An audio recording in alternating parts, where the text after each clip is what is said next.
Hello again, this is Whitney from Oracle for Startups, and today I am joined by Dr. Abdulraman Alsultan of Awini App.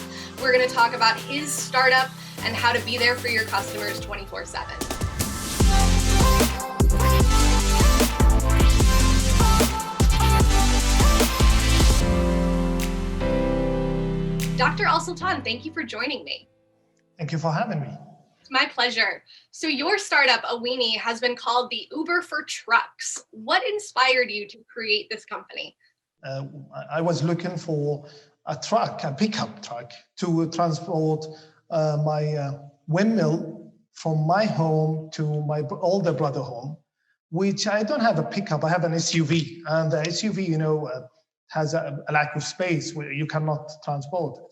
So I was looking for traditional business, which they do with pickups only, the small pickups, which didn't exist, only the larger trucks and larger cargoes. So the idea started from there.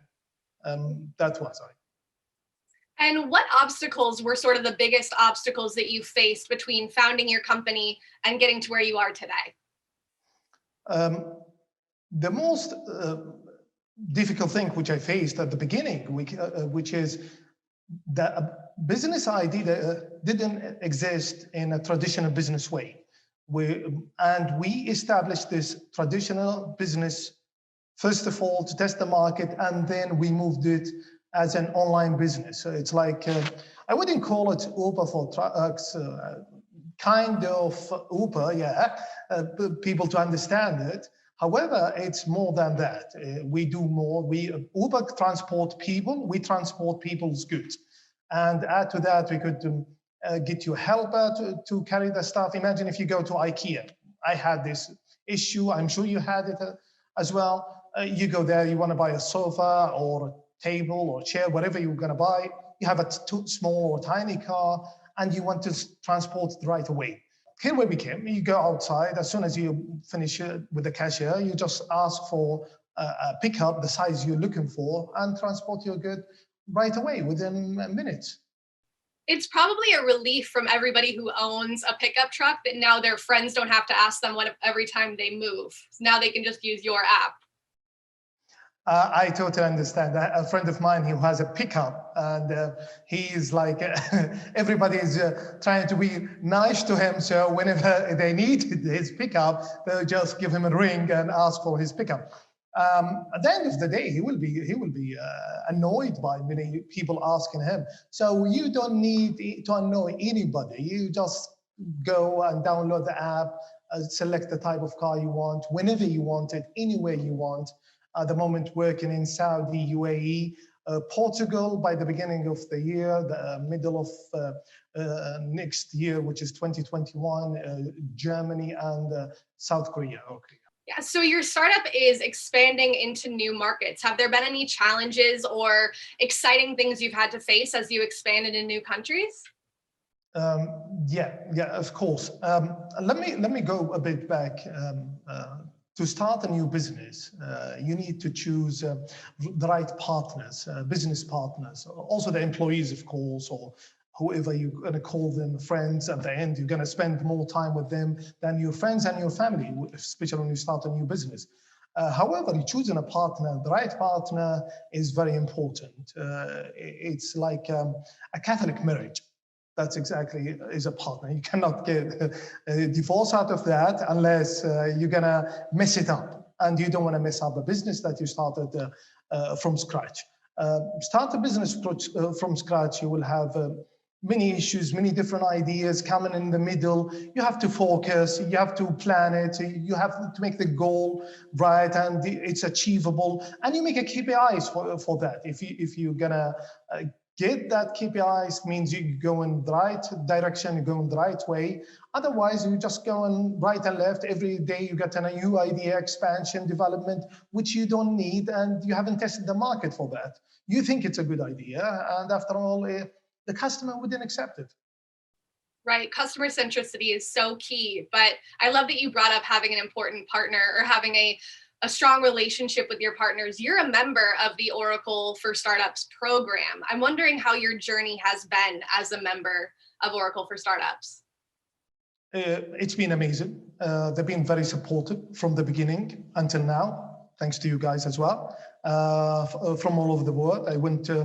I was in Oracle Open World in Dubai, and they introduced me to many different companies, large ones and medium ones, and they're still introducing me to new companies every day.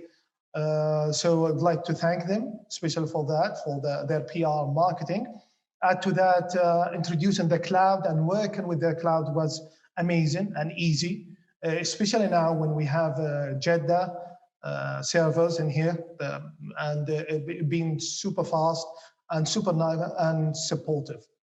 Yeah, the Saudi Vision 2030 that mandates that startups need to have their cloud in country or their data in country means that Oracle's data center in Jeddah, Saudi Arabia is a pretty big boon to startups who are working in our program.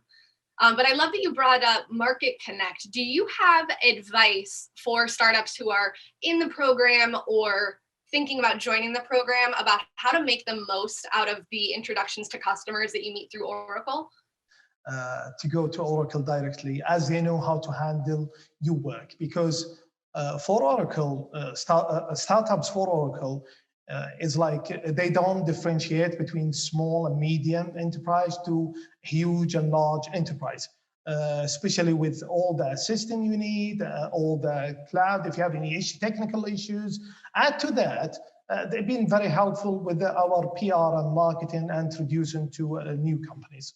And you actually migrated some workloads from AWS to Oracle Cloud. Was that experience easier or harder than you may have expected?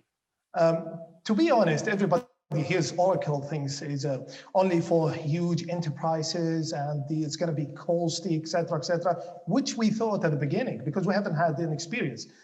We were with AWS and we moved happily to Oracle Cloud, and the prices were much cheaper and easier. Added to that, the support by Oracle with given a great discount all the time and given free data that we've been using most of the time. So a lot easier, smoother, to be honest, and the prices are incredible. So what is the most exciting thing that's happening for Awini in the coming year? We rebranded Awini only last night, to be honest.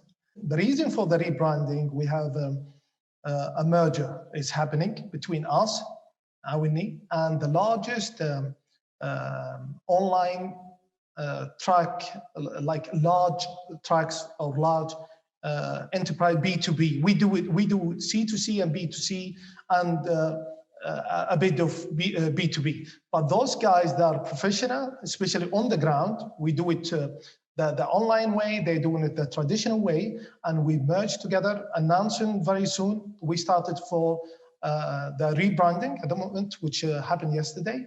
And we have great plans for 2021. 2020, it wasn't great for everybody, except for transportation, people and logistics, transport and food especially. But that's basically what we plan.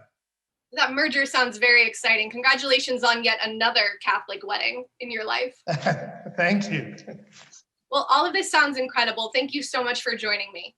Thank you very much for having me. And one last thing I would like to advise anybody who wants to start up a business, and especially online business, be prepared to answer your customers 24/7. They expect you all the time. You are not walking shop and they come to customer and complain. They could complain at 2 a.m., 3 a.m., especially if you are working internationally, expect 24/7. So be prepared and good luck with that. That's excellent advice. Thank you again for joining me. And you heard it here first, viewers. Be there for your customers 24/7. And you can be there for us by liking and subscribing to the series. We've got plenty more startup series where that came from.